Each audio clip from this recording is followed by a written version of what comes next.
Bom dia, gente. Nós vamos dar seguimento, né, à aula de Direito Falimentar.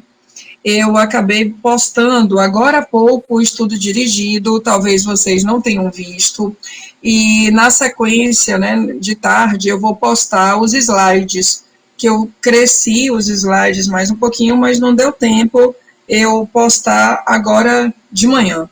Então, eu postarei também os slides para que você possa me acompanhar. Bom dia, Bruninho. Eu quero fazer alguns informes rápidos, né, antes da gente seguir, até porque eu sei que na aula passada não acabamos recuperação, tanto é que o estudo dirigido que eu passei hoje não tem atividade para entregar, eu apenas pedi para você ler o conteúdo pertinente, né, os assuntos, na verdade, os artigos pertinentes à aula de hoje, e não coloquei porque na semana passada eu já tinha te pedido na atividade para você fazer até o mapa mental, até o encerramento da recuperação. Como nós não alcançamos, se eu passasse outra tarefa, iria engarrafar. Então, vou dar mais aí uma semana também de folga para vocês. Mas já quero fazer a seguinte indicação. No final de semana, acredito que sábado ou domingo, na segunda-feira eu informarei melhor para vocês, mas sábado ou domingo, eu vou postar um simulado. Na verdade, eu vou colocar assim cerca de 8 questões, né? São questões antigas de provas que já foram minhas, eu vou postar para que você tenha aí algumas questões, né, objetivas, e que você, principalmente, tenha esse acesso ao AVA. É como se eu tivesse mesmo a simular o momento da prova. Então, ao invés de passar um estudo dirigido essa semana para que você me entregue na segunda-feira, eu devo postar o simulado sábado ou domingo. Na segunda-feira eu vou dizer que já postei, e aí vou dar prazo, assim, até, sei lá, quinta, sexta-feira para você fazer. Vou dar um prazo grande, mas é bem para que você possa entrar no sistema e tenha essa sensação prévia do ambiente online para a sua prova. Aproveitando, recebi algumas reclamações de alunos, não em relação a mim, mas alguns desabafos de alguns professores que estariam dizendo na sala que iriam tocar o terror na prova, enfim. Essa não foi a conduta indicada, só para que vocês possam entender. Eu, por exemplo, o que foi que fiz? Eu já tinha feito 10 questões para a minha prova presencial. O sistema me pede para eu cadastrar 30 questões, né, online. Eu peguei as 10 questões que eu já tinha feito para a prova presencial e peguei outras questões, fiz questões, né, adaptei questões de concursos, enfim, e coloquei lá. Então, assim, vocês estão toda semana recebendo de mim uma mensagem de acolhimento, uma mensagem de harmonia, de energia. Não vou ser diferente. Esse é o meu perfil, porque eu entendo e estou bastante preocupada com a crise existencial, crise interna e crise exógena. A crise interna do ser humano em função dessa pandemia e de tudo que ela causou nas nossas vidas, e também a crise exógena, crise financeira, crise econômica, social. Então, eu entendo que o mínimo que eu posso fazer, naturalmente, além de cumprir a minha missão técnica, que é passar o conteúdo do direito falimentar, mas o mínimo é dar as mãos a vocês nessa transmissão de energias positivas. Então, lamento muito se é que existe algum professor tocando terror, não concordo com isso, inclusive marquei uma reunião de coordenadores agora de tarde para tratar disso, né? Então, quero só fazer esse manifesto para que vocês fiquem estáveis, harmonizados, porque nesse momento a gente precisa somar, não retroceder ou diminuir, tá? E aí eu tenho certeza que vocês contam comigo, vocês sabem que podem contar comigo para esses desabafos, para esse acolhimento e para essa forma de estarmos juntos superando todos esses problemas que o coronavírus foi capaz de nos dar. Viu? Então, se essa minha fala efetivamente for verdade, de alguns professores estarem fazendo isso, por favor, passe para mim diretamente no meu WhatsApp, que eu cuidarei especificadamente de cada um. Bem, vamos ao conteúdo técnico, né, da aula de hoje. Eu estava falando de processo de recuperação. Ai, minha Nossa Senhora, está dizendo aqui que meu slide não pode ser compartilhado. Lá vem essas coisas de Hangouts. Misericórdia, meu pai. Peraí.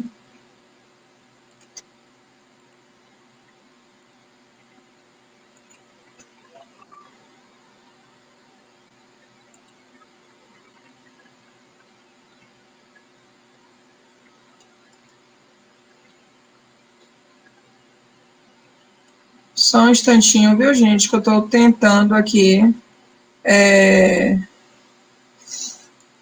tentando compartilhar os meus slides. Se eu não conseguir, eu vou pedir. Por enquanto, enquanto eu não consigo, me façam um favor, peguem a lei, né, peguem um código que a gente vai seguindo aí nessas estratégias. Deixe-me ver aqui.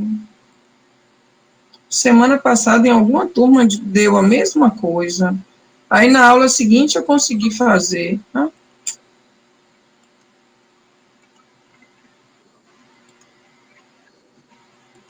Difícil demais. Eu não gostaria de sair.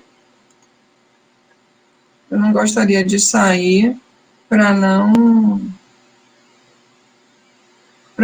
ter que atrapalhar a gravação aqui. Mas, enfim, os meus slides têm tão somente artigos. E aí a gente vai caminhando aqui para não ter nenhum tipo de prejuízo na aula de hoje. Até, né, vocês vão participar bem aí comigo, considerando que eu pedi para vocês fazerem a atividade até o final da recuperação. Então, a gente vai papeando aí, sem os artigos compartilhados, mas vocês podem me acompanhar na sua legislação. Na apostila eu coloquei alguns, se não, pego o VEDMECUM e a gente caminha bem.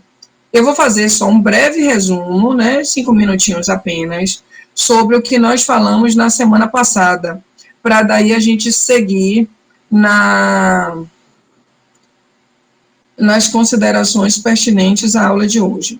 Deixa eu só aceitar o colega que está aqui pedindo acesso. Bom dia, Clebinho. Beijo para você, meu querido. Bem, eu vim Jaque. Bom dia, Jaque. Na semana passada, nós estávamos falando do processo de recuperação judicial e o que eu te disse foi o seguinte: o devedor propõe uma petição inicial requerendo a sua recuperação, considerando que ele cumpriu os requisitos do artigo 48 e do artigo 51 da lei. O juiz, analisando o cumprimento dessas exigências legais, por decisão, defere o processamento da recuperação judicial. No bojo desta decisão, também nomeia o administrador judicial, que vai ser intimado a comparecer em juízo dentro das 48 horas para assinar o termo de compromisso e se imbuir nas competências típicas do administrador judicial. É um órgão que auxilia o juízo da recuperação. Até para fins de revisão, devo lembrar vocês que o administrador judicial não tem a atribuição de destituir os administradores da pessoa jurídica do devedor, mas tão somente fiscalizá-los, acompanhar essa administração que continua aí nas mãos do próprio empresário através dos seus administradores.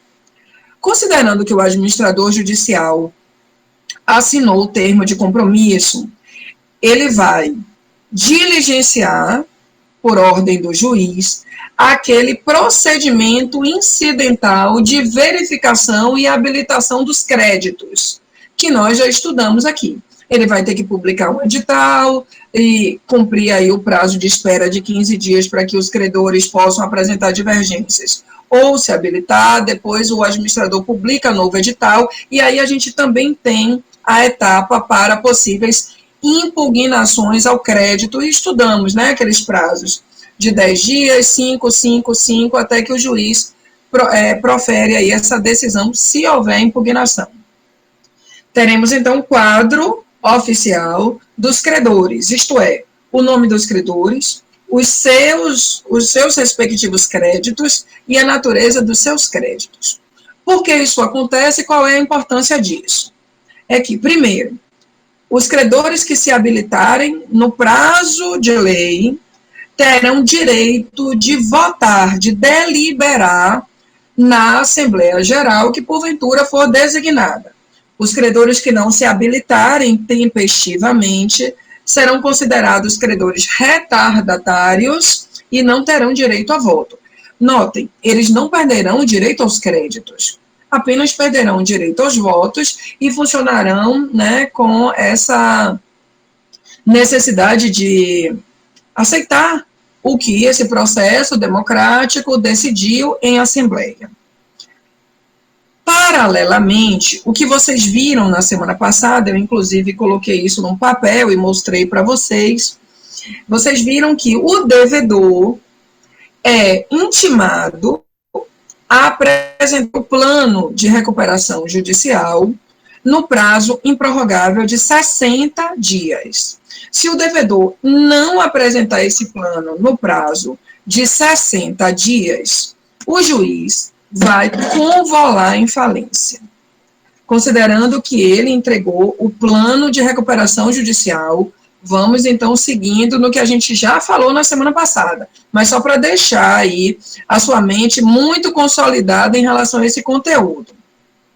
Considerando que o devedor tempestivamente juntou o plano de recuperação judicial, aí o administrador vai notificar os demais credores para que tenham ciência desse plano de recuperação judicial e, se quiserem, no prazo de 30 dias, apresentem objeções.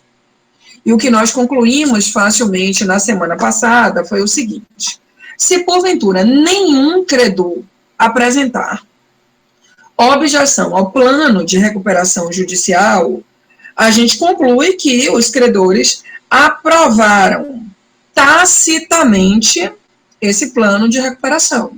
O juiz, então, vai homologar o plano, declarar a recuperação judicial, já a gente vê, e aí segue numa tramitação processual para que esse devedor cumpra o que ele se comprometeu no plano. Vamos falar disso ainda. Caso haja objeção, o procedimento é: o juiz designa uma Assembleia Geral de Credores, que vai ser presidida pelo administrador judicial, e nesta Assembleia Geral de Credores haverá, naturalmente, a discussão acerca das objeções apresentadas no plano. É que caberá à Assembleia Geral dos Credores, número 1, aprovar o plano. Número 2, requerer do devedor modificação do plano. Número 3, rejeitar o plano. Se a Assembleia decide por requerer modificação ao plano, naturalmente, o administrador judicial deixará bem claro aí as vontades, né, os objetivos desses credores, vai suspender a Assembleia e vai remeter a situação ao juiz, que dará novo prazo para que o administrador, para que o devedor faça as devidas modificações no plano de recuperação e apresente, ou melhor, reapresente esse plano. Naturalmente, nesta reapresentação do plano, só vai ser observado os pontos que foram requisitados para alterações. Claro, ele já apresentou o plano antes, se foi, sei lá, 3 pontos do plano requerida a modificação, nessa reapresentação só será reanalisado aquele ponto ou aqueles pontos que foram alvo do pedido de modificação.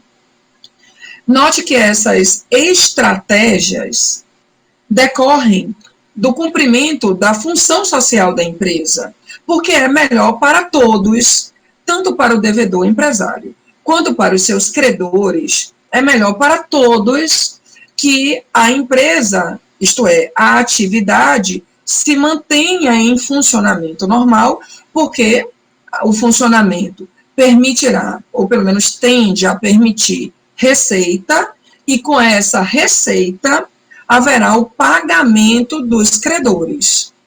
O processo de falência é muito mais penoso para todo mundo, para devedor, que não vai ter a continuidade da atividade empresária, e para os credores, que temem o fato de o devedor não ter patrimônio suficiente para honrar esses credores. Então, naturalmente, é um incentivo múltiplo à continuidade da atividade empresária e à função social da empresa. Eu vou fazer uma aula que não estava no meu script, mas acho que já vou fazer até na próxima aula, porque o nosso conteúdo da V1 vai até a recuperação, o encerramento da recuperação. Então, eu devo fazer essa aula que não estava no meu script na próxima semana. Aí, deixa eu ver. Aliás, não, na próxima semana a gente vai comentar o simulado, tirar dúvida, porque na outra aula já vai ser a prova. Então, eu vou fazer essa aula no retorno, depois da nossa V1, no retorno, depois da V1, né? Porque retorno presencial a gente nem sabe quando vai ser. Mas eu vou falar das medidas provisórias que o governo Bolsonaro editou nesse momento de pandemia e os impactos que essas medidas provisórias geram aos empresários. Então, assim, no direito do trabalho eu faço esse olhar para os impactos referentes às relações de trabalho. E no direito empresarial eu preciso fazer essas consequências pertinentes aos empresários. E também vou falar de um projeto de lei que está aí um pouquinho parado em função da realidade atual, mas em tramitação, que é para modificar a Lei 11.101. É uma nova etapa da Lei de Liberdade Econômica que propõe algumas modificações na Lei de Recuperação e Falência. Então, a gente faz isso depois da nossa prova. Por enquanto, eu preciso acabar esse conteúdo da recuperação judicial para que a gente feche o ciclo da prova e semana que vem a gente deixa especificamente uma aula dedicada a tirar dúvidas e a organizar um pouquinho o juízo de vocês em relação à prova. Pois bem, evidentemente é uma missão passada pela própria Constituição Federal a função social da empresa. Então, todos os esforços são voltados para que, de fato, se possível, haja a recuperação do devedor. Por isso, essa possibilidade de a Assembleia Geral de Credores requerer modificação ao plano. Então, veja, primeira hipótese é a aprovação do plano, ótimo, seja aprovação tácita, seja aprovação expressa. Segunda etapa, solicitação de algumas alterações no plano de recuperação, e aí a Assembleia vai reavaliar só os pontos que foram fruto desses pedidos de modificação. Mas, terceira situação, possível rejeição do plano pela Assembleia Geral dos Credores. Na semana passada, me lembro perfeitamente onde eu encerrei a aula. Eu estava falando que, se houver objeção, designar-se-á uma assembleia, e nessa assembleia, os credores, que estarão divididos em suas respectivas classes, inclusive, relembramos aqui aquelas classes dos credores, né? Classe 1, os credores trabalhistas e os decorrentes de acidentes de trabalho. Classe 2, os credores com garantia real. Classe 3, os credores quirografários, subordinados e os credores com privilégio especial e privilégio geral. E classe 4, os credores ME e EPP. Esses credores estão, então, distribuídos em suas respectivas classes e considerar-se-á aprovado o plano de recuperação se houver a aprovação por todas as classes dos credores. O que eu estava estudando foi que a Lei 11.101, no seu artigo 45 e parágrafos, trazem os quórums que devem ser alcançados para que eu considere aprovado o plano de recuperação. E aí, só para que você relembre, parágrafo 1º. Em cada uma das classes referidas nos incisos 2 e 3 do artigo 41, a proposta deve ser aprovada por credores que representem mais da metade do valor total dos créditos presentes à Assembleia e cumulativamente pela maioria simples dos credores presentes. Então, eu chamei a atenção que eu tenho 2 quesitos concomitantes a serem atendidos. A maioria dos créditos presentes em Assembleia e a maioria simples dos credores presentes. Já para as classes 1 e 4, independentemente do valor do crédito presente em Assembleia, considerar aprovado o plano por essas classes, 1 e 4, se houver maioria dos credores presentes em Assembleia. Isso está no parágrafo 2º do artigo 41. Nas classes previstas nos incisos 1 e 4 desta lei, a proposta deverá ser aprovada pela maioria simples dos credores presentes em Assembleia, independentemente do valor do seu crédito.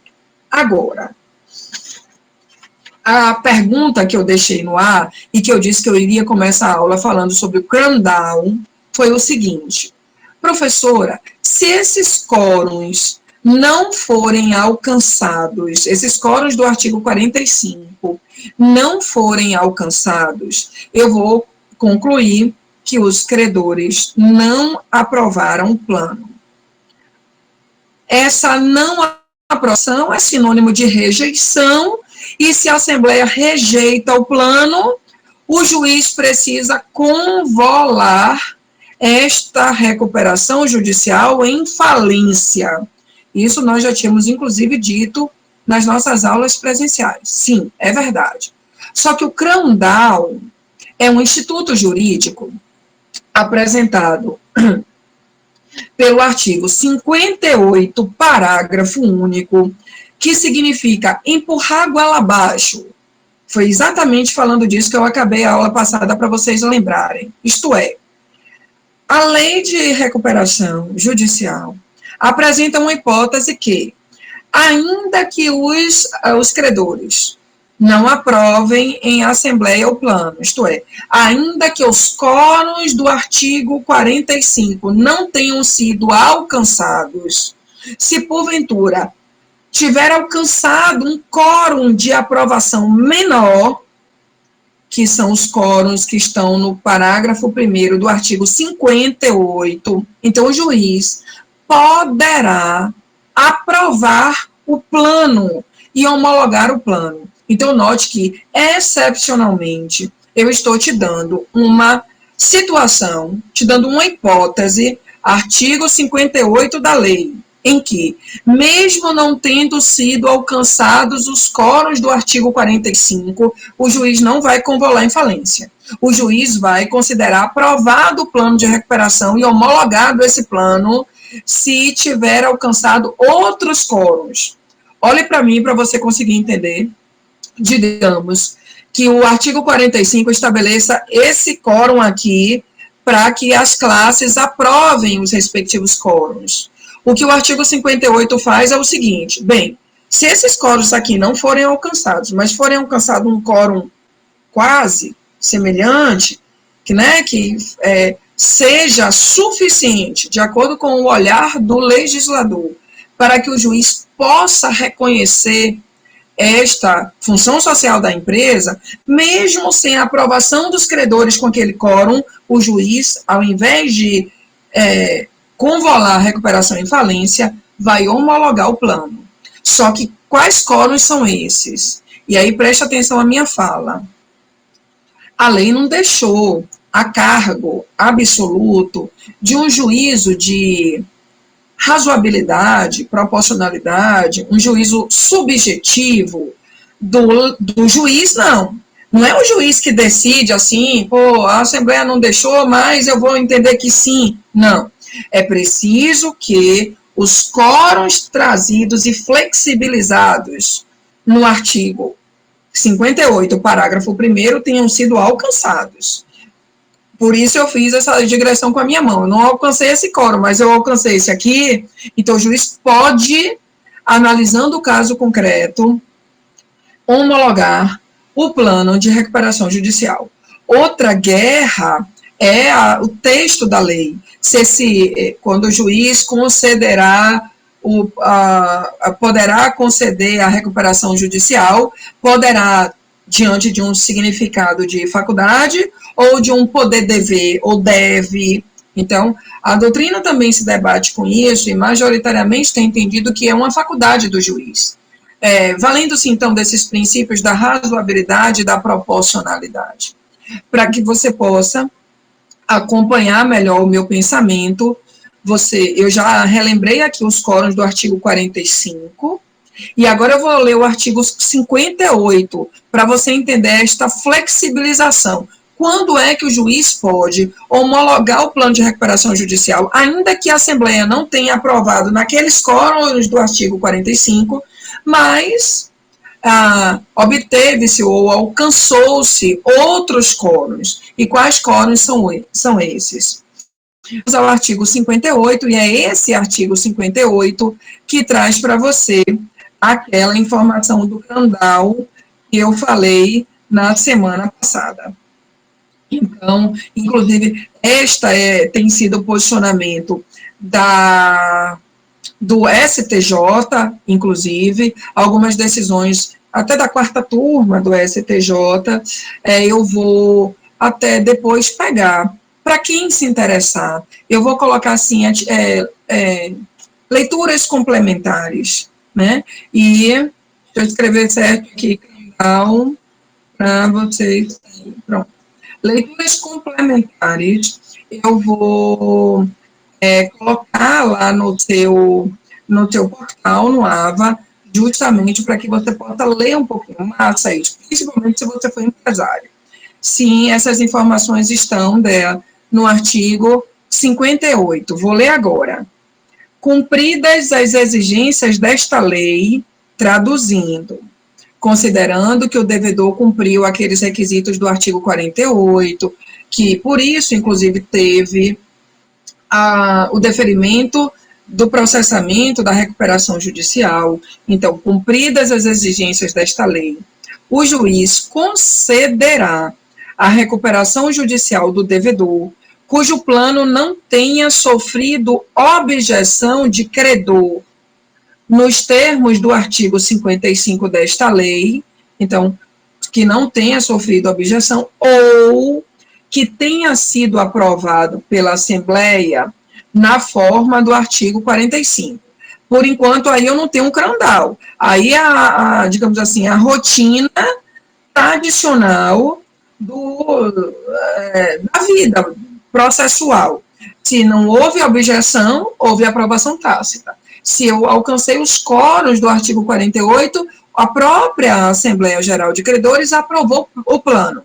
Propriamente, o Crandall vai estar no parágrafo 1º, conforme mencionado anteriormente, porque é nesse parágrafo 1º do artigo 58 que eu tenho essa mitigação, essa flexibilização dos quórums apresentados no artigo 45. Vamos lá. Parágrafo 1º. O juiz poderá conceder a recuperação judicial com base em plano que não obteve aprovação na forma do artigo 45 desta lei, desde que, na mesma Assembleia, tenha obtido de forma cumulativa, inciso 1, o voto favorável de credores que representem mais da metade do valor de todos os créditos presentes à Assembleia, independentemente de classes. Deixa eu fazer uma pequena observação. O artigo 45 apresenta a aprovação dos credores por classe. Cada classe vai votar e eu vou considerar aprovado o plano pela classe se aqueles quóruns do 45 foram alcançados. Aqui, o inciso 1 do parágrafo 1º do artigo 58 diz o seguinte: vamos ver se eu obtive voto favorável dos credores que representem mais da metade do valor de todos os créditos presentes à Assembleia, independentemente da classe. Então, vamos lá. Estamos em Assembleia. Todos os credores divididos em classes. Mas qual é o total dos créditos presentes em Assembleia? O total dos créditos é 5 milhões. Na verdade, o total da dívida inteira é 10 milhões, mas eu não quero saber da dívida inteira. Eu quero saber, credores presentes em Assembleia juntos totalizam 5 milhões. Pronto. Será que nessa votação houve a aprovação de mais da metade dos créditos presentes em Assembleia? Então, seria mais do que 2,5 milhões. Então, 2 milhões, 500 mil e 1 centavo já é mais da metade. Mais da metade dos créditos presentes em Assembleia, independentemente da classe. Agora, concomitantemente, eu tenho mais 2 requisitos que eu tenho que cumprir. 2. A aprovação de 2 das classes de credores nos termos do artigo 45 desta lei. Ou, caso haja somente 2 classes com credores votantes, a aprovação de pelo menos uma classe, uma delas. Então, eu obtive a maioria dos créditos presentes em Assembleia, cumpri o inciso 1.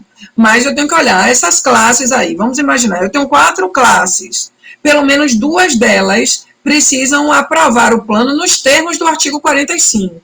Agora, se porventura eu tiver só 2 classes, pelo menos uma delas precisa aprovar o plano nos termos do artigo 45, ou seja, cumprindo-se os quóruns do artigo 45. Ou, inciso 3º, na classe que eu houver rejeitado o voto favorável de mais de 1/3 dos credores computados na forma dos parágrafos 1º e 2º do artigo 45. Então, se a Assembleia não aprovou o plano, é porque alguma classe rejeitou. Naquela classe que houver rejeitado, eu preciso ter voto favorável de mais de 1/3 dos credores votantes, né, dos credores presentes ali em Assembleia, computando-se o parágrafo 1º e o parágrafo 2º do artigo 45. Só e somente só se esses 3 incisos forem alcançados, o juiz poderá conceder a recuperação judicial. Se um desses incisos não for atendido, então o cram-down não pode ser utilizado pelo juiz da vara de recuperação e falência. O cram-down foi um sistema, na verdade, uma estratégia americana que ganhou o mundo com esses incentivos aí à função social da empresa, né? Então, assim, para que não se deixasse ficar exclusivamente na mão dos credores o destino da pessoa jurídica do devedor. Então, assim, se a Assembleia rejeitasse o plano, mas eu atender esses 3 requisitos, o juiz pode, ao invés de convalar em falência, conceder a recuperação judicial. Até aí, meus amores, vocês entenderam? Entenderam direitinho? Beleza. Massa. A presença na aula tem sido fundamental, até porque nós vamos aproveitar aqui uma oportunidade muito eficaz para vocês. Vocês vão fazer a prova em suas casas e, naturalmente, com consulta à lei. Então, assim, sugiro que você estude de uma forma muito esquematizada para que você consiga se organizar naquele tempo de 1h40. eu entendo altamente razoável para fazer 10 questões, 100 minutos, que é 1h40, ou seja, você tem 10 minutos por questão. Só que aí, qual é a sugestão? Quando você estiver estudando, faça o seu estudo esquematizado. Então, no seu caderno, você já vai arquitetando todos os seus planos. O que é isso? Se a professora Bruna perguntar, quórum de aprovação dos credores em assembleia, e você escreve, quórum para considerar o plano aprovado em assembleia, artigo 45. Crandall, quando o juiz pode conceder a recuperação judicial, mesmo que os quórums do artigo 45 não sejam alcançados. Artigo 58, parágrafo 1º. Você vai fazendo, bom dia, Cal, você vai fazendo esses esquemas no seu caderno, porque, sinceramente, qual é digamos assim, a característica da prova? E eu já lhe disse que eu mantive a mesma prova que eu aplicaria presencialmente, só fiz acrescentar mais 10 questões. Mas, em regra, qual é o grande medo que os alunos têm da prova de falimentar? Sem sombra de dúvidas, a quantidade de detalhes. Porque a gente vive aqui dentro dessa lei, né? A prova vem cheia de informações detalhadas da lei, mas você vai tirar de letra isso tudo, bastando que você esquematize as informações que eu estou te passando no seu caderno. Porque aí, quando você estiver fazendo uma questão, você não vai ter memória para tudo, você vai, meu Deus, aquele negócio do quórum, 45, você vai ler, vai observar a questão e vai responder. Então, é preciso esse estudo bem esquematizado. Assim, vocês não vão ter nenhuma dificuldade. Minha prova de falimentar não tem outra estratégia. É a letra da lei. Então, se você pegar todos esses artigos, eu quis te ajudar bastante, passando uma atividade de mapa mental.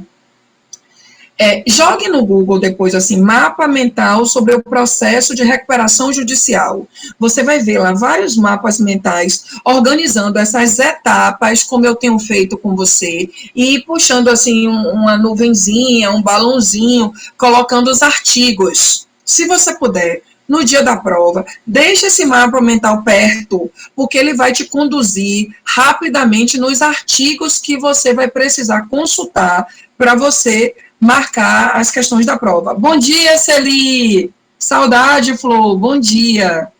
Então, seguindo aqui nas nossas dicas, já vimos que o juiz pode conceder a recuperação judicial, mesmo que eu não tenha alcançado os quórums do artigo 45.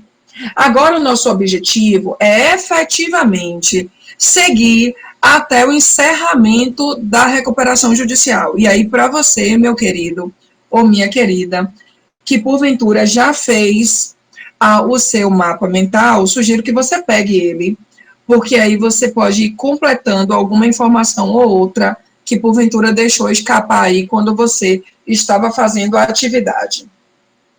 Olha o artigo 59 da Lei 11.101 de 2005.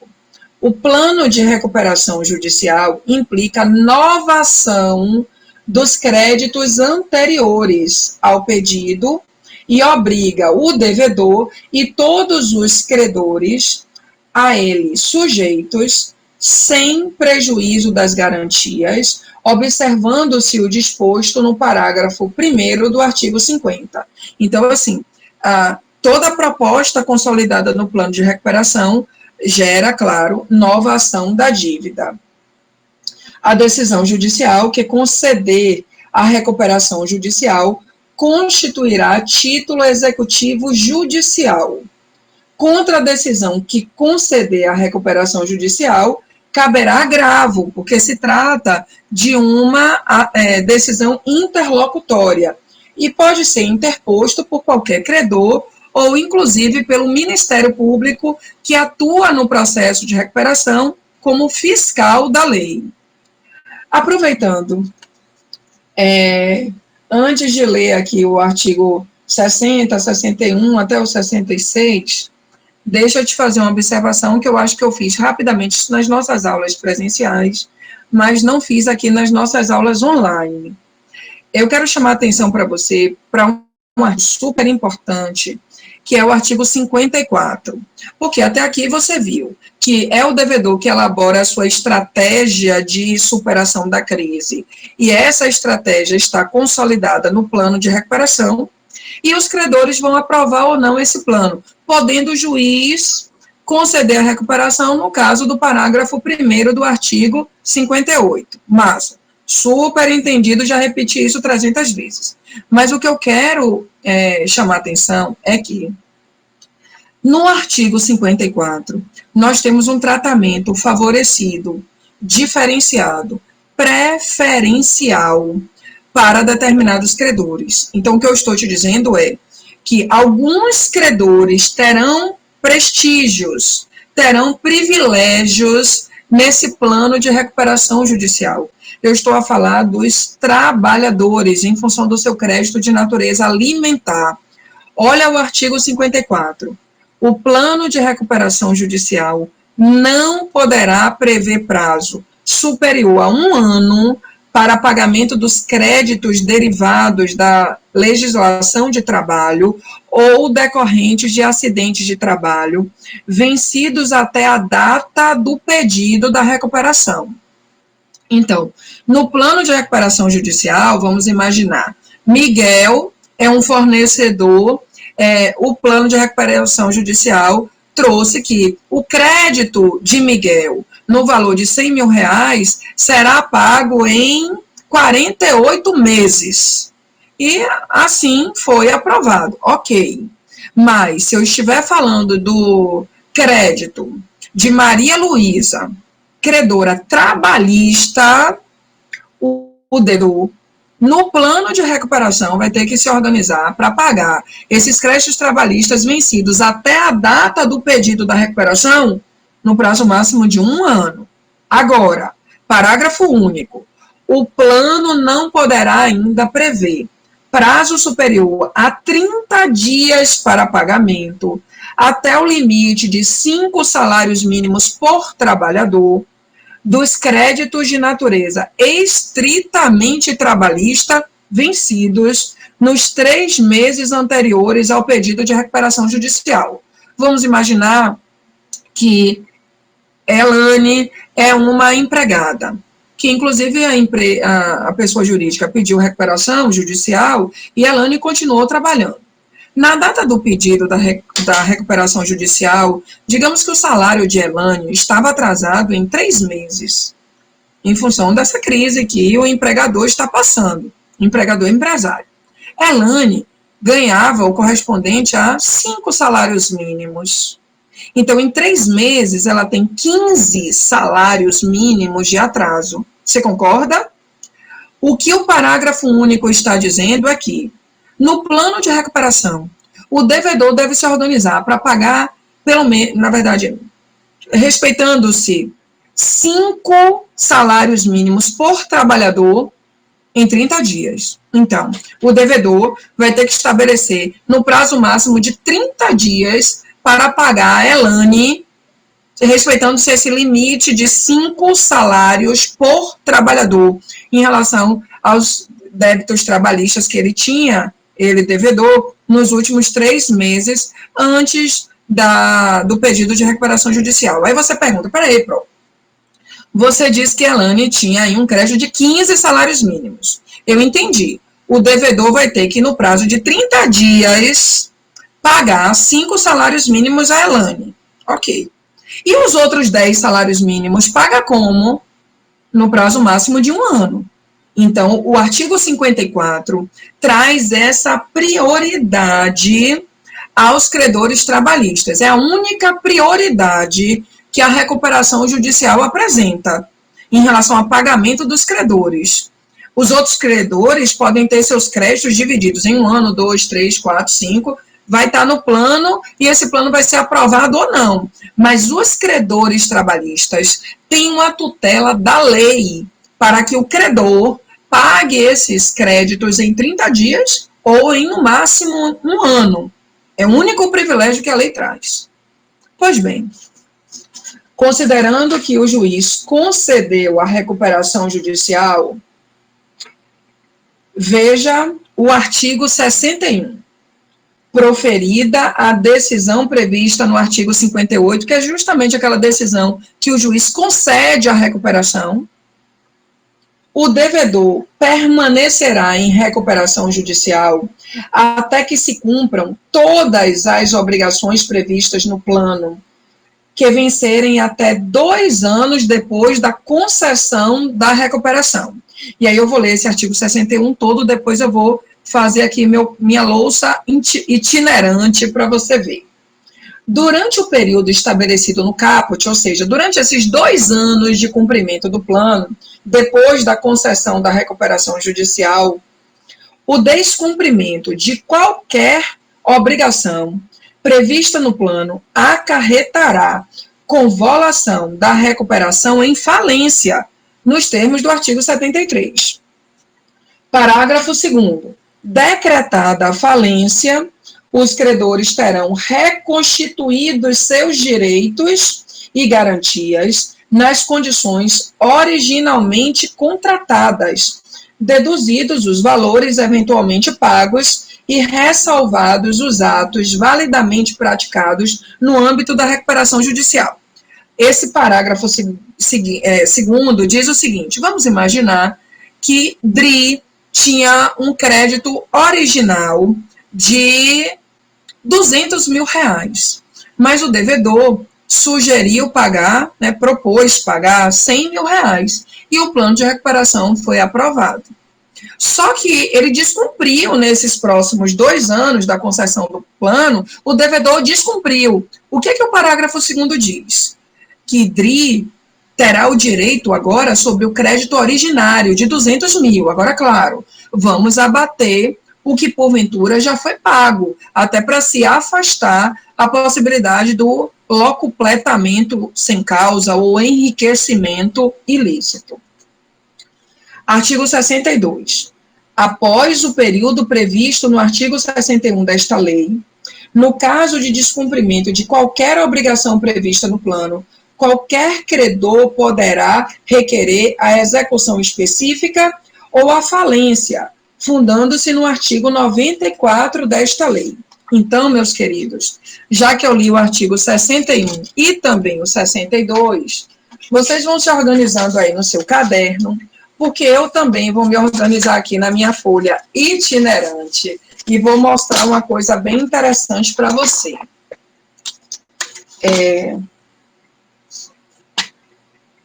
Só um minutinho.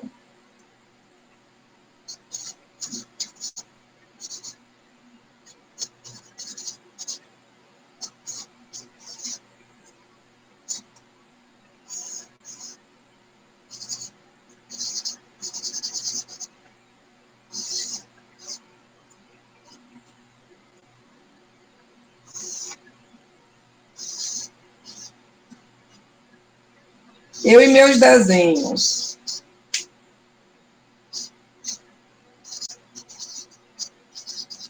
Até eu dou risada com meus desenhos.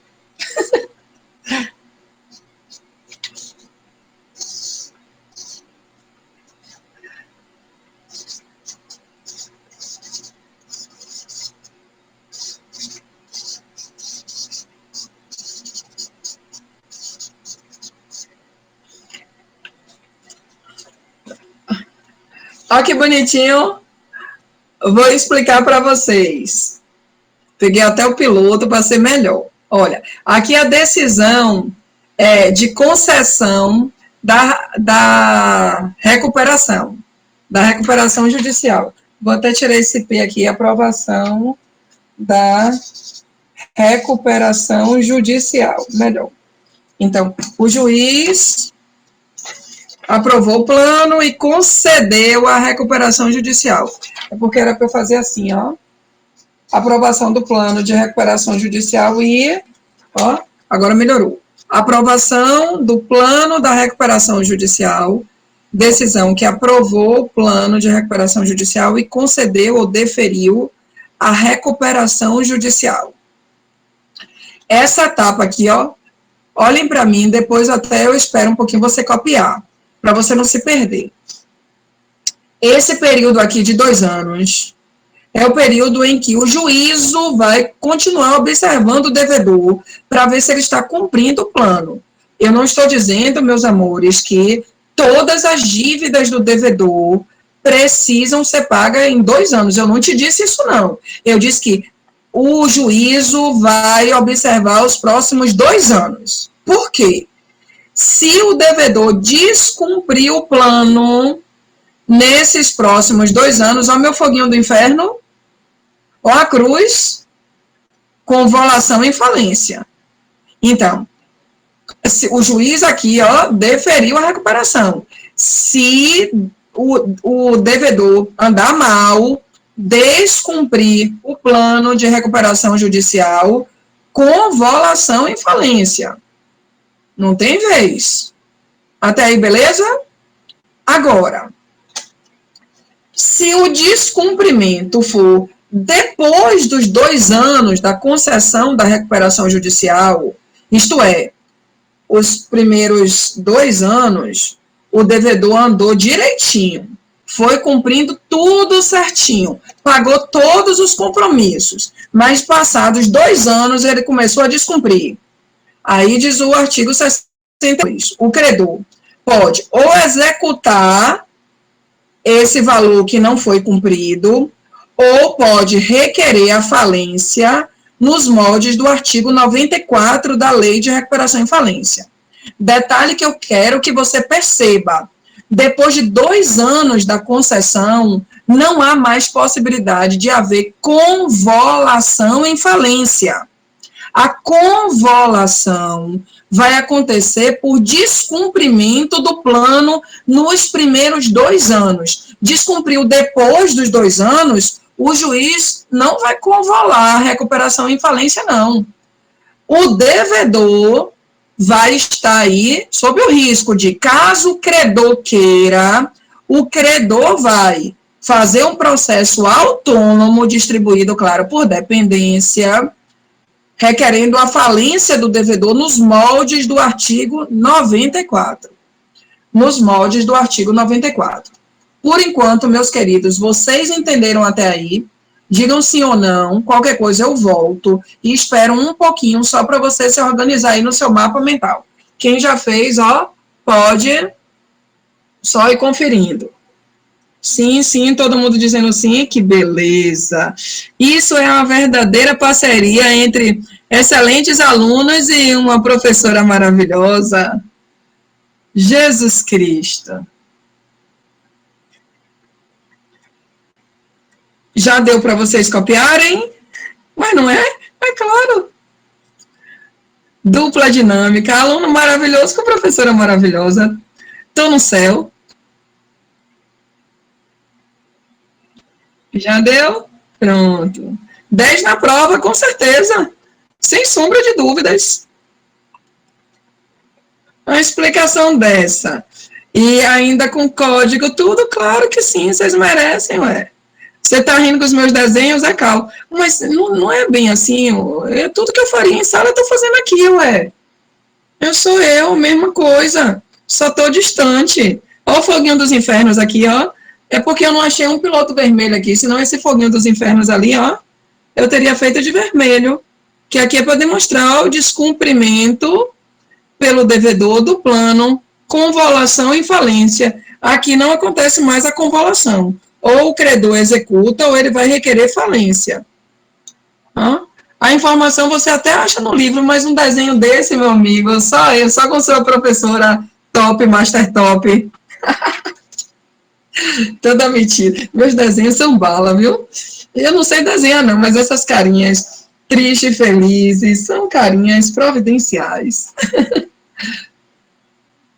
Quer dizer, o juiz não convola de ofício. Perfeito. Na verdade, depois dos 2 anos, o juiz não pode convolar de ofício a recuperação em falência. O que vai acontecer é, o devedor não vai mais mexer, o juiz não vai mais ter esse poder de convolução, e se o caminho for para a falência, aí é o credor que vai ter que, em ação autônoma, nos moldes do artigo 94, que nós vamos estudar só para V2, requerer a falência.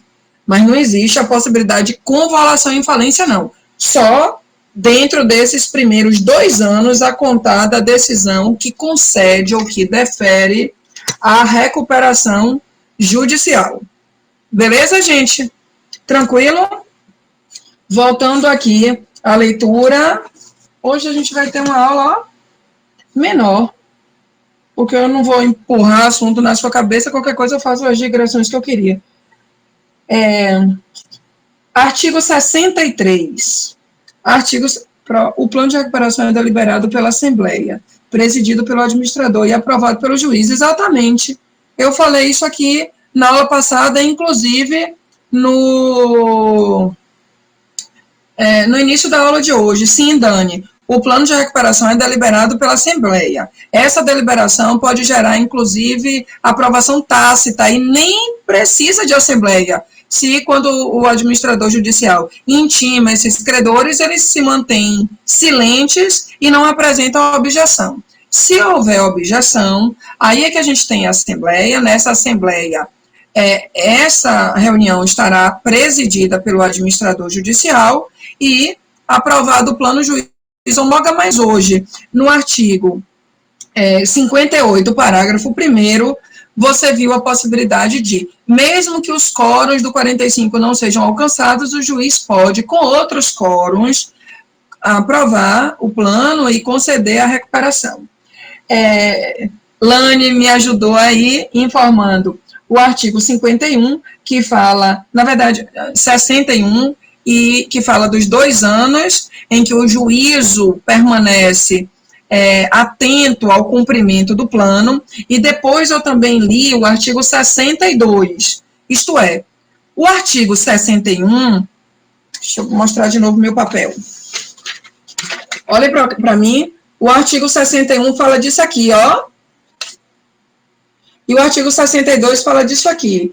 Deixa eu botar aqui no papel, porque assim te ajuda bastante. Imagina eu fazendo mapa mental, cheio de carinha, e um bocado de canetinha colorida. Ó. 61, 62. Eu estou em casa, dá para eu contar algumas das minhas intimidades. Eu sou fissurada por caneta. Eu tenho aqui, ó, só no meu alcance, eu tenho um estojo, 2 estojos, 3 estojos, outro, e meu filho é igualzinho a mim. A gente deve ter aqui mais de 1000 lápis de cores. É um horror. Enfim, é uma forma de incentivar o estudo, né? Faz parte. Então, como eu não tenho esses pilotos de todas as cores, eu estou aqui organizando minha vida e com as minhas canetinhas cores. Bem, eu tenho vários, aqui é só o meu alcance, fora os outros. Vamos voltar aqui para a finalização do tema. Artigo 63. 63 agora, ó, para vocês aí. Cumpridas as obrigações vencidas no prazo previsto no caput do 61, isto é, se o devedor cumprir as suas obrigações nos 2 anos, né, cumpriu tudo direitinho ali naqueles 2 anos, o juiz decretará por sentença o encerramento da recuperação judicial e determinará. Antes de eu ler, vou voltar para o meu papelzinho. Deixa eu pegar aqui. Ah, achei uma canetinha rosa. Bem.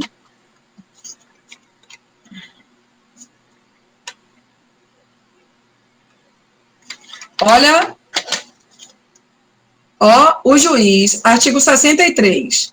Verificando que o devedor cumpriu tudo direitinho nos 2 anos, as obrigações aqui, ó, esse tracinho aqui, representará a decisão de encerramento da recuperação judicial. O juiz vai proferir uma decisão de encerramento da recuperação judicial, artigo 63, e determinará, inciso 1, o pagamento do saldo de honorários do administrador judicial. Você lembra que ficará lá no juízo reservado o montante de 40% dos honorários do administrador judicial? Pois é.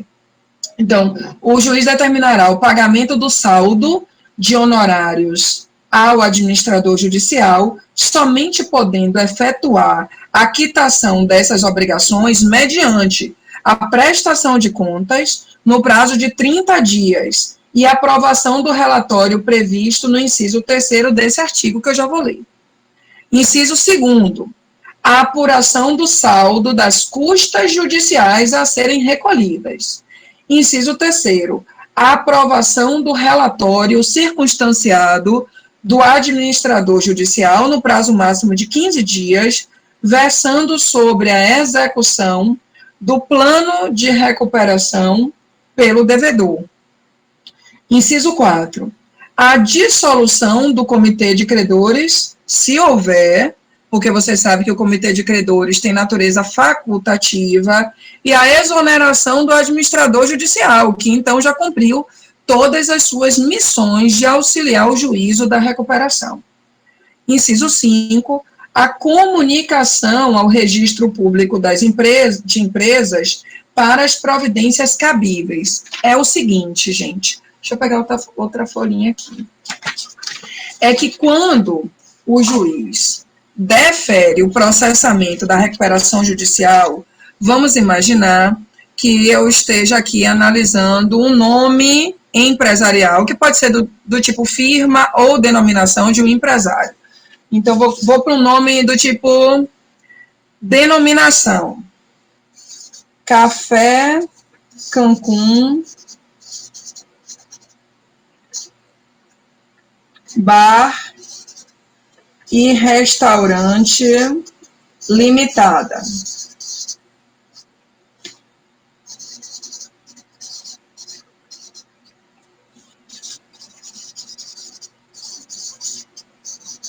Quando o juiz defere o processamento da recuperação judicial e depois, quando há aprovação do plano, o juiz concede efetivamente a recuperação judicial, nessa decisão que concede a recuperação judicial,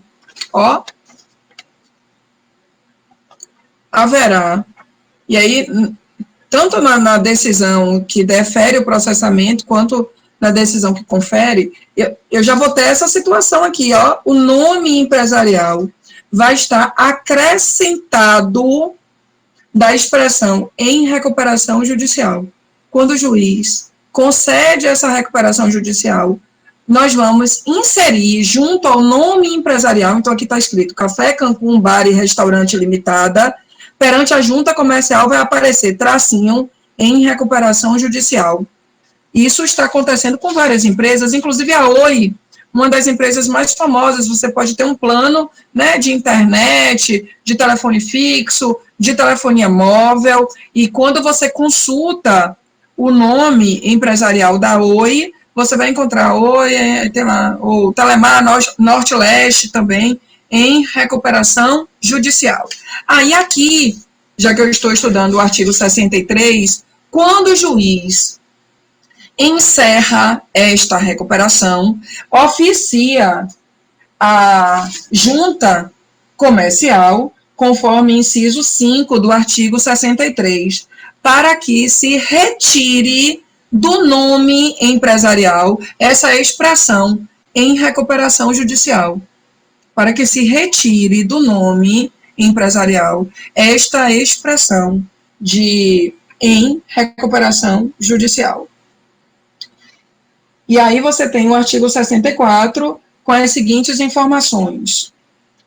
Durante o procedimento da recuperação judicial, o devedor e seus administradores serão mantidos na condução da atividade empresarial, sob fiscalização do comitê, se houver, do administrador judicial, salvo se qualquer deles houver sido condenado por sentença penal transitada em julgado em crime, né, cometido na recuperação ou na falência anteriores, ou por crime contra o patrimônio, contra a ordem econômica, a economia popular, enfim. Se houver indícios veementes de ter cometido o crime previsto nessa lei, se houver agido com dolo, simulação, fraude contra os interesses dos credores, se houver praticado qualquer das condutas a seguir: efetuar gastos pessoais manifestamente excessivos com relação à sua situação patrimonial, efetuar despesas injustificáveis por sua natureza ou vulto em relação ao capital ou gênero do negócio, ao movimento das operações e as outras circunstâncias análogas. Se também descapitalizar injustificadamente a empresa, porque aí está querendo dar o ninja, né? Está querendo dar o golpe. Ou realizar operações prejudiciais ao seu funcionamento regular. Se simular ou omitir créditos ao apresentar a relação de que trata o inciso 3º do artigo 51 desta lei, sem relevante razão de direito ou amparo de decisão judicial, se tivesse o afastamento previsto no plano de recuperação judicial. Então, aqui é a situação em que a gente pode, inclusive, destituir o administrador da pessoa jurídica. Olha o parágrafo único. Verificada qualquer das hipóteses do caput desse artigo, o juiz destituirá o administrador, que será substituído na forma prevista nos atos constitutivos do devedor ou do próprio plano de recuperação judicial. Ok, gente? Então, aqui a gente consegue efetivamente encerrar esse plano de recuperação judicial com as características relevantíssimas de um processo de recuperação. Naturalmente, enquanto você ouve falar em empresas que agregam ao seu nome empresarial essa expressão em recuperação judicial, significa dizer que no processo de recuperação ainda não se chegou a essa decisão final de encerramento da recuperação. Dúvidas até aí, meus queridos? Tranquilo? Não? Massa. Deixa eu falar algumas coisinhas, já que aqui eu encerro efetivamente o conteúdo da V1. Eu postei o estudo dirigido, até já falei antes, mas muitas pessoas entraram depois, em respeito a essas pessoas todas, eu vou repetir. Em relação ao estudo dirigido dessa semana, vocês vão ver que eu postei lá, só assim, continuação da recuperação judicial, encerramento da recuperação judicial. E na atividade eu disse, o aluno deve ler os artigos pertinentes e logo abaixo eu escrevi, essa semana não terá atividade para ser entregue. Porque como eu já tinha pedido no estudo dirigido da semana passada, este mapa mental até o encerramento da recuperação, eu sabia que eu não ia conseguir avançar muito no conteúdo de hoje. Então, para vocês não ficarem assim, sempre fazendo a atividade à frente da minha fala, eu preferi não passar nenhuma atividade hoje, porque a gente encerra, fecha esse ciclo. Quem ainda não me enviou, ou até quem já me enviou e quiser completar alguma coisa no mapa mental com a aula de hoje, você pode completar e me encaminhar. Agora, eu quero passar uma tarefa aí para sua casa, não propriamente para me entregar, mas para facilitar a nossa revisão da semana que vem, porque na semana que vem nós estaremos a uma aula antes da prova. Então, eu não passei estudo dirigido, mas eu disse também que no final de semana eu vou postar um simulado. Esse vai ser um simulado, sei lá, de umas 8 questões objetivas, para que te oportunize essa realização das questões no ambiente AVA, para que você tenha essa prévia da prova. A prova vai ser formada por 10 questões objetivas. Lhe digo com sinceridade, as minhas provas presenciais de direito falimentar são muito temidas pelos alunos, as minhas provas presenciais, não propriamente pela dificuldade em si da prova. Eu até concordo muito quando o aluno fala isso, que as provas de falimentar são terroristas, porque é muito detalhe para você conseguir gravar tudo. No dia de uma prova presencial, eu não deixo você usar o código. Então, assim, o terrorismo da prova vem tão somente pela quantidade de detalhes. essa prova vai ser diferente. Tudo bem que eu vou estar fazendo a prova igual, do mesmo nível. Eu peguei a prova que eu ia aplicar para vocês presencialmente, que eu já tinha feito, eu trouxe para vocês fazerem aqui, no AVA. Beleza. Mas essa prova vai ser uma prova muito mais fácil para vocês. Muito mais fácil. Sabe por que vai ser mais fácil? Se você souber esquematizar o seu caderno, e é isso que eu quero para a semana que vem. A prova de alimentar, ela vai ser muito tranquila de você fazer, considerando que você vai estar com a legislação. Vem lá, seria uma prova difícil se você estivesse fazendo presencialmente, porque você não consegue gravar tudo. Mas como é que você vai facilitar a sua vida para você fazer em 1h40 de prova, né, são 100 minutos, para você esquematizar. E aí vai a título de sugestão ou dever de casa para quem quiser. Pegue o seu caderno, esquematize todos os conteúdos. Faça assim, ó, aplicação da lei, tracinho, artigo 2º, primeiro, não aplicação da lei, artigo 2º, competência do juízo, tracinho, artigo 3º,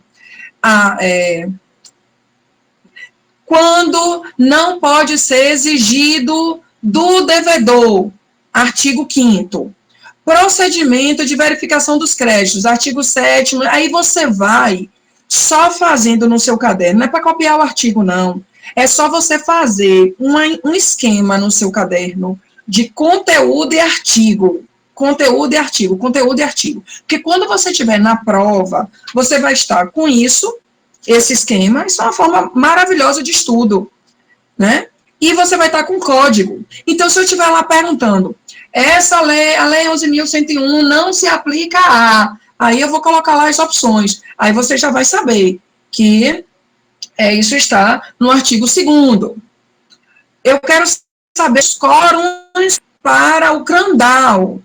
Está no parágrafo 1º do artigo 58. Assim, você vai agilizar o seu tempo. Porque imagine, se você não fizer esse esquema, você vai se perder procurando o bocado, e a lei não é contínua, daqui a pouco eu respondo as perguntas. A lei não é contínua, então eu vou e volto toda hora. Mas se você pegar todas as minhas aulas, ouvir, organizar, colocar no seu caderno o assunto e o número do artigo, você vai matar na prova, e aí eu não quero outra nota, eu só quero 10. Não tem como tirar outra nota, porque a prova inteira é a lei. É assim quando eu faço presencialmente, é assim quando eu faço à distância. Deixa-me ver aqui as perguntas. Com a de hoje, totalizam 3 atividades. Hoje, na verdade, não tem que entregar. Eu não sei quantas atividades, vocês acreditam nisso? Eu estou tão atropelada pelos dias. Algum aluno pode me ajudar aí? Porque eu já corrigi várias, estou dando retorno, mas eu acho que foram 4. Oi. Com a que tem que entregar hoje, totaliza 4 atividades. Beleza, Bruninho. Muito obrigada. Ok, Bia, pode sair, sem problema. Um beijo. Eu não vou mais tratar de outros assuntos, só fazer pequenas considerações, nada de assunto novo para a prova. Vocês entenderam a dica? Então, assim, falando só um pouquinho desse simulado que eu vou colocar. Eu vou postar o simulado, acho que sábado, domingo, vou dar uns 2 ou 3 dias para você poder fazer, né? Mas, assim, quando você puder fazer, eu vou ver se eu consigo colocar, assim, um tempo de 50 minutos. Eu vou colocar um temporizador para que você se organize no tempo. Justamente porque a intenção é que você efetivamente faça uma prévia da prova. A prova vai ter 100 minutos, eu vou colocar lá 50 minutos para 8 questões. Você vai ver que vai ter tempo de sobra. E aí você já faz isso quando você já tiver feito essa minha atividade extraoficial, que é fazer uma revisão quando você estiver estudando. Você faz uma revisão desses meus assuntos e esquematize no seu caderno, assim, 2 colunas no seu caderno. De um lado, o tema, o assunto, e do outro lado, o número do artigo. A única coisa que não tem artigo foram aquelas teorias, né, que a gente falou, de das teorias na natureza jurídica do Instituto Falência, que eu falei da teoria de direito material, de direito processual, teoria híbrida ou mista e heterotrópica. E aquela natureza jurídica da sentença que decreta a falência, ou que declara a falência, seja de natureza constitutiva com efeitos ex nunc, isto é, não retroativos. Fora isso, tudo da prova está na legislação. Aí, para você dinamizar o seu tempo, você organiza assim, com essa estratégia de estudo. O mapa mental também vai te ajudar bastante. Se você puder fazer um grande mapa mental com todo o conteúdo e colocando ali os respectivos artigos, você vai caminhar super bem também no dia da nossa prova. Eu acho que eu vou colocar esse VT com esse simulado aí. Eu estou pensando se como inerente ao VT, nota do VT, ou se dá para eu fazer assim, meio ponto extra. Acho que eu vou até colocar, né, meio ponto extra, é bom, é mais um incentivo, deixa as atividades que vocês já fizeram, e aí eu vou colocar o temporizador. E aí eu falo tudo direitinho para vocês, que eu já cadastrei, tudo na semana que vem. Ok, gente? Na semana que vem, eu vou ter uma aula diferente. Eu vou fazer o seguinte. Por favor, estejam todos na semana que vem com os seguintes materiais: a legislação e todas as atividades que vocês me encaminharam. Eu já respondi várias esse final de semana. Teve gente, inclusive, que recebeu mensagem minha às 11 horas da noite, meia-noite de sábado, que eu estava corrigindo, mas ainda não consegui zerar as atividades. Mas daqui para a semana que vem eu já vou ter zerado, se Deus quiser, mas eu vou fazer uma aula de revisão, isto é, tirar dúvidas e corrigir as atividades. Poxa, eu já podia fazer assim. Vocês me permitem eu colocar esse simulado, se eu colocar esse simulado até sexta-feira de noite, vocês poderiam fazer no sábado ou no domingo, e eu corrigir já também as questões do simulado na segunda. Eu daria disponibilidade para você fazer o simulado de sábado até domingo, são 8 questões só. E aí eu já faria também a correção dessas questões na segunda, porque se eu deixar para depois, a gente não vai ter outra aula antes da prova. Eu vou tentar colocar sexta-feira de noite, sexta-feira é feriado, eu não vou dar aula, eu vou fazer de tudo para postar esse simulado. Vocês têm algum grupo de direito falimentar, gente? Vocês têm algum grupo? Não? Mas, assim, eu vou fazer o seguinte, quando eu postar o simulado, eu vou mandar mensagens para alguns alunos, aleatoriamente, assim, sei lá, eu mando para Carlos, mando para Elane, mando para Adriana, para André, para Cleber, escolho uns, e aí vocês multiplicam essa informação. Ó, a Bruna já colocou no portal simulado. Aí vocês fazem essas questões até domingo à noite, e na segunda-feira a gente faz as correções. Por favor, se vocês puderem, então, estudar um pouquinho no sábado e domingo, pelo menos para ver possíveis dúvidas, porque na segunda-feira a gente tira dúvidas. Pode ser assim? Beleza. A gente tira essas dúvidas, e aí também, só para justificar, eu vou fazer uma aula que não estava no meu script, até porque a gente teve medidas provisórias agora. Eu vou fazer uma aula em que vocês vão obter de mim todas essas mudanças, todos os impactos do isolamento social nas relações empresariais, inclusive também o projeto de lei que pretende alterar a Lei 11.101 de 2005. Então, assim, vai ser uma aula, claro, sem conteúdo propedêutico para uma prova, mas é uma aula que tem como objetivo deixar vocês, digamos assim, atualizados sobre os temas que acontecem nos dias atuais. Eu tenho incentivado sempre nas turmas que eu dou aula, que vocês façam essas leituras das medidas provisórias. Se ficar muito difícil em função do tempo, de tantas atividades que vocês tenham, pelo menos joguem no YouTube. Eu tenho assistido diversos trechos, até porque para eu indicar eu tenho que assistir, né? Tem vários vídeos de 5 minutos, de 10 minutos, de 15 minutos, de professores que dão aula para cursos preparatórios, fazendo comentários às medidas provisórias, tanto pertinentes às relações de trabalho, quanto as que envolvem o empresário. Sugiro que vocês leiam a medida provisória 936, que trata do plano emergencial para manutenção de emprego e renda. Isso mexe com as estratégias administrativas do empresário e dos seus empregados, trabalhadores que são. Então, esses vídeos rápidos, essas lives intensas e fabulosas que diversos professores têm feito, né? O Rodolfo Pamplona Filho tem batido recorde em lives tratando de diversos temas. Ontem ele fez uma live com o William Douglas sobre Deus, fé e pandemia, que foi uma live fabulosa. Aproveito, inclusive, para dizer que no dia 5 de maio, Pamplona fará uma live comigo.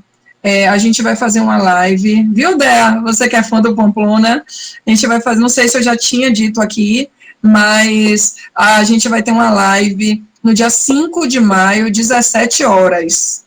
Quero todos os meus alunos lá tietando essas duas figuras do direito. Pamplona, que é, assim, minha fonte de inspiração desde que eu era estudante, né, da UFBA.